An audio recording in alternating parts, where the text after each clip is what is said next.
Governor గారి ప్రసంగంలో ఈరోజు ప్రభుత్వం ఏదైనా కొత్త విషయాలు చెప్తుందేమో లేదా రాబోయే బడ్జెట్లో ప్రజలకిచ్చిన 420 హామీలు 420 హామీలు ఏవైతున్నాయో ఈ ప్రభుత్వం మరి ఆ 420 హామీలు 6 గ్యారెంటీల గురించి ఏమైనా కొత్త విషయాలు చెబుతారేమో లేదా గత 15 నెలల పేలవమైన అట్టర్ ఫ్లాప్ పరిపాలన ఏదైతే ఉందో దాని గురించి ఏమైనా ప్రాయశ్చిత్తం చేసుకునే విధంగా ప్రసంగం ఉంటుందేమో గవర్నర్ గారిదని చెప్పి మేమందరం కూడా భావించినాం, ఆశించినాం. కానీ ఇది గవర్నర్ గారి ప్రసంగం లాగా లేదు. ఒక మాటలో చెప్పాలంటే గాంధీ భవన్లో కాంగ్రెస్ కార్యకర్తల ప్రెస్ మీట్ లాగా ఉంది తప్ప గవర్నర్ గారి ప్రసంగం లాగా మాత్రం లేదు. పాపం పెద్ద ఆయన గవర్నర్ గారి నోటెంబడ కూడా చాలా అబద్ధాలు, ఒకటి కాదు రెండు కాదు, ఎన్నో అబద్ధాలు, ఎన్నో అర్ధసత్యాలు, ఎన్నో అసత్యాలు కూడా పాపం వారి నోటెంబడ కూడా పలకాల్సి రావడం మేము కూడా బాధపడతా ఉన్నాం. కాంగ్రెస్ సర్కారు యొక్క ఘోర వైఫల్యం వల్ల ఈరోజు రాష్ట్రంలో రైతాంగం ఆందోళనలో ఉంది. ఎక్కడికక్కడ పంటలు ఎండిపోతున్నాయి. రైతులు ఇప్పటికే 480 పైచిలకు మంది రైతులు ఆత్మహత్య చేసుకున్నారు. వాళ్లకు కనీసం ఒక్క మాట, వాళ్లకు సాంత్వన చేకూర్చే మాట, వాళ్లకు ఉపశమనాన్ని ఇచ్చే మాట, వాళ్లకు భరోసానిచ్చే ఒక్క మాటనన్నా గవర్నర్ నోటెంబడి వస్తుందేమో. పంటలు ఎండిపోకుండా కాపాడుతాం, నీళ్లు ఇస్తాం, బుద్ధి తెచ్చుకున్నాం, ఇకనైనా బుద్ధితో మెదులుతామని చెప్పి ఒక్క మాటన్నా చెప్తారేమో అనుకున్నాం. ఒక్క మాట కూడా వారి నోటెంబడ రాలేదు. అసలు ఈ రోజు వరకు రాష్ట్రంలోని ఏ గ్రామంలో కూడా 25 నుంచి 30% మించి రుణమాఫీ జరగలేదు. ఇది నిర్వివాదం. ఇది మేము శాసనసభలో పోయిన సమావేశాల్లోనే అడిగినాం. ముఖ్యమంత్రి గారు సొంత ఊరికి పోదామా, సొంత నియోజకవర్గానికి పోదామా, ప్లేసు డేటు టైము మీ ఇష్టం, ఊరు కూడా మీ ఇష్టం. ఒక్క ఊళ్ళే 100% రుణమాఫీ అయితే మేమందరం రాజీనామా చేసిపోతామని చెప్పి కూడా చెప్పినాం. కానీ మళ్ళీ ఈరోజు గవర్నర్ గారి నోటెంబడ రుణమాఫీ అయిపోయింది, లక్షలాది మంది రైతులు సంతోషంగా ఉన్నారు అని చెప్పి అబద్ధాలు చెప్పించి గవర్నర్ గారి స్థాయిని కూడా దిగజార్చి ఈ కాంగ్రెస్ ప్రభుత్వం మళ్ళొక్కసారి తన భ్రష్టత్వాన్ని, తన నీచత్వాన్ని బయటపెట్టుకుంది. పెట్టుబడి సాయం అందని రైతులు రుణమాఫీ కాక, పెట్టుబడి సాయం జరగక, కేసీఆర్ గారి టైంలో ఉండే రైతు బంధును కూడా కనీసం అమలు చేసే పరిస్థితి లేక ఆగమాగమైపోతుంటే ఇవాళ రైతు బంధు మొత్తం అందింది.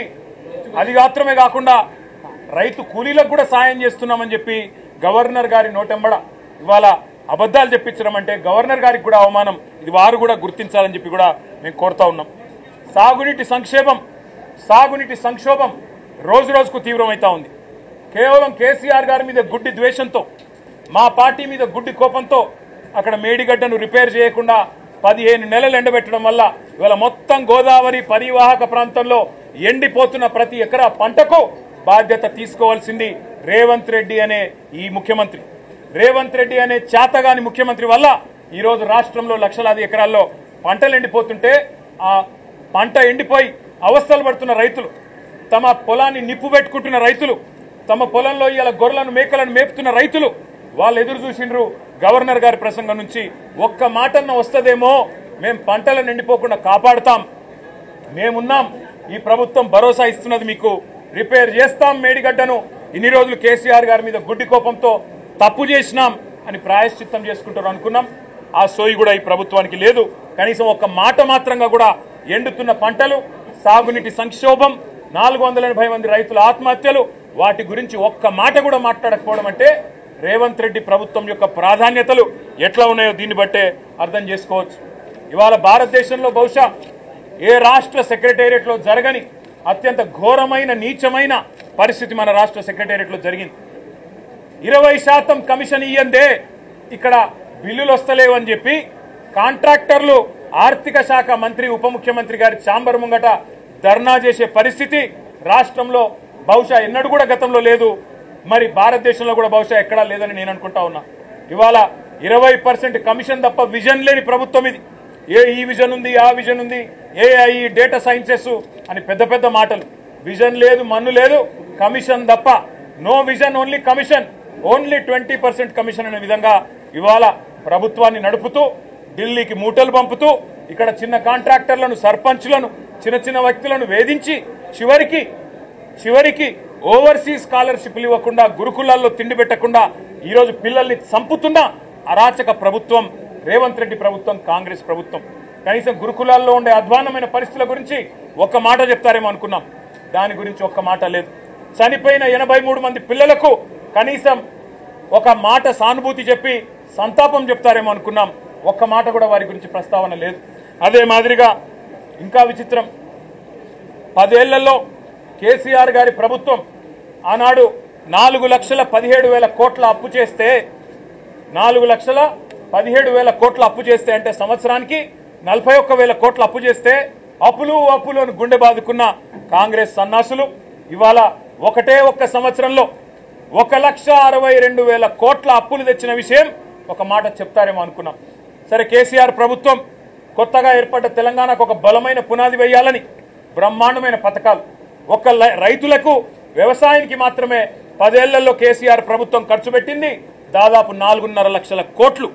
రైతు బంధు రూపంలో 73,000 కోట్లు, రుణమాఫీ రూపంలో 28,000 కోట్లు, ఇరిగేషన్ ప్రాజెక్టుల రూపంలో, అదేవిధంగా వ్యవసాయ పనిముట్ల రూపంలో, మెకనైజేషన్ రూపంలో, డ్రిప్ రూపంలో, సబ్సిడీల రూపంలో, ఉచిత విద్యుత్ రూపంలో మొత్తం 4.5 లక్షల కోట్ల రూపాయలు తెలంగాణలోని 70 లక్షల మంది రైతులకు ఇవ్వడం వల్ల ఇవాళ భారతదేశంలో తెలంగాణ వరిధాన్యం ఉత్పత్తిలో నెంబర్ 1 అయ్యింది. కానీ ఇవాళ గవర్నర్ గారి ప్రసంగంలో ఏం చెప్పుకుంటున్నారు? భారతదేశంలోనట రేవంత్ రెడ్డి ఉద్దారకం వల్ల తెలంగాణ నెంబర్ 1 అయిందట వరిధాన్యం ఉత్పత్తిలో. ఏది సంవత్సరం 14 నెలల్లో నువ్వు పంటలు ఎండబెట్టడం వల్ల, రైతు బంధు ఇవ్వకపోవడం వల్ల, కరెంటు అస్తవ్యస్తం చేయడం వల్ల, రైతుల ఆత్మహత్యల వల్ల వరిధాన్యం ఉత్పత్తి పెరిగిందా? సిగ్గన్నా ఉండాలి మాట్లాడడానికి. ప్రభుత్వానికి కనీసం సోయన్నా ఉండాలి. ఇవాళ లక్షల ఎకరాల్లో పంటలు ఎండిపోతుంటే కనీసం ఓదార్చడానికి ఒక మంత్రి దిక్కులేడు, కనీసం ఒక కాంగ్రెస్ ఎమ్మెల్యే లేడు. ఊళ్ళల్లో పోతే కాంగ్రెస్ ఎమ్మెల్యేల్ని తరిమి కొడుతున్నారు.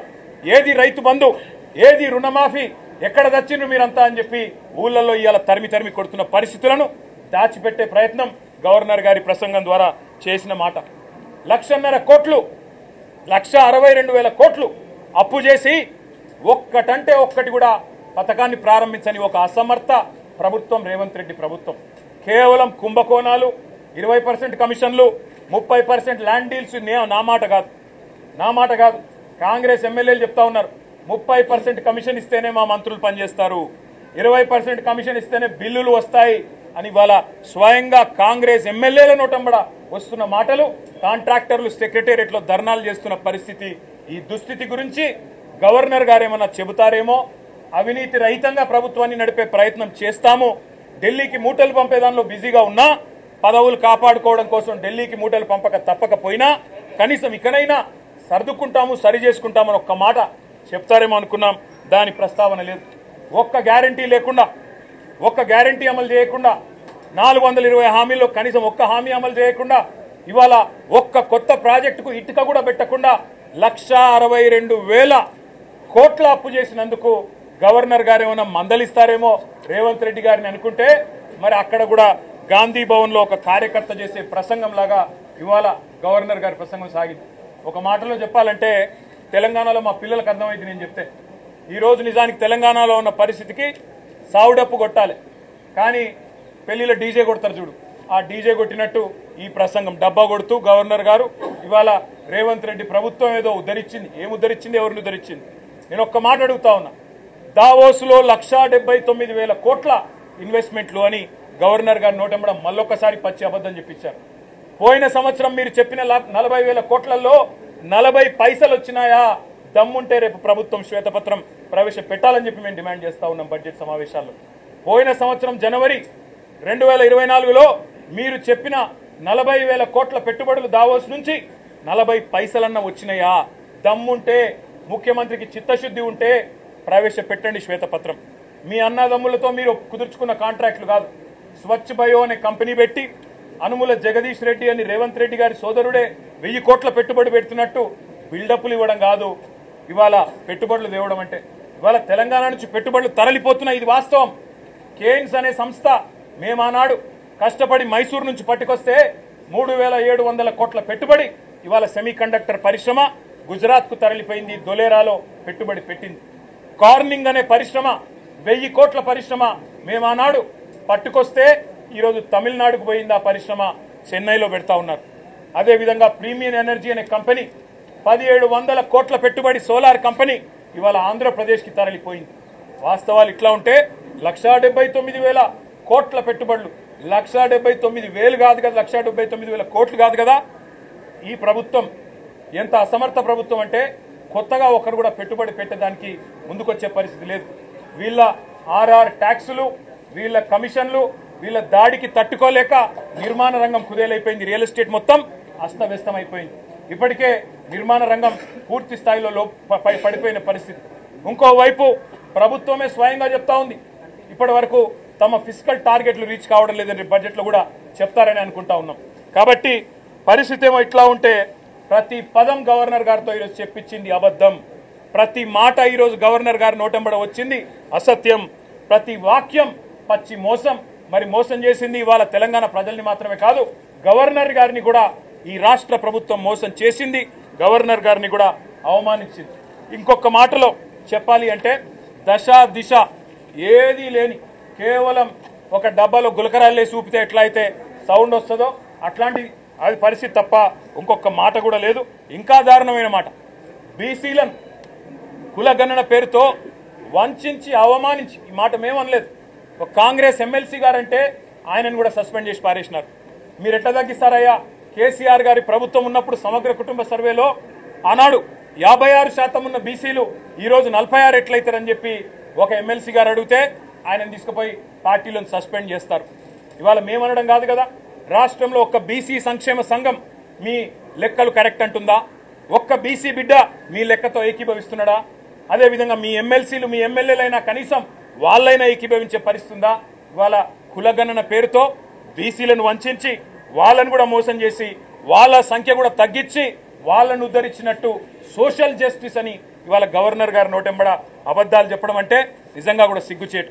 అదేవిధంగా కాంగ్రెస్ తల్లిని తీసుకొచ్చి రుద్ది, కాంగ్రెస్ తల్లిని సెక్రటేరియట్లో పెట్టి, రాహుల్ గాంధీ తండ్రిని సెక్రటేరియట్ ముందు పెట్టి అదేదో గొప్ప పని చేసినట్టు, తెలంగాణకు వాళ్ళేదో ఉద్ధరించినట్టు సిగ్గు లేకుండా మాట్లాడుతున్న ఈ ప్రభుత్వానికి మేము చెప్పేది ఒకటే, కాంగ్రెస్ తల్లిని రాహుల్ గాంధీ తండ్రిని మంచిగా భద్రంగా ప్యాక్ చేసి గాంధీ భవన్ పంపిస్తాం 3 ఏళ్ల తర్వాత, తప్పకుండా ఎక్కడ పెట్టుకోవాలో అక్కడ పెట్టుకోండి అని చెప్పి కూడా తెలియజేస్తూ, గవర్నర్ గారి ప్రసంగం ఈరోజు పూర్తి స్థాయిలో ప్రజలను వంచడమే కాకుండా, ప్రజలను మోసం చేయడమే కాకుండా గవర్నర్ గారి ప్రతిష్టను కూడా తగ్గించిందనే మాట కూడా నేను మీకు తెలియజేస్తా ఉన్నా. Thank you.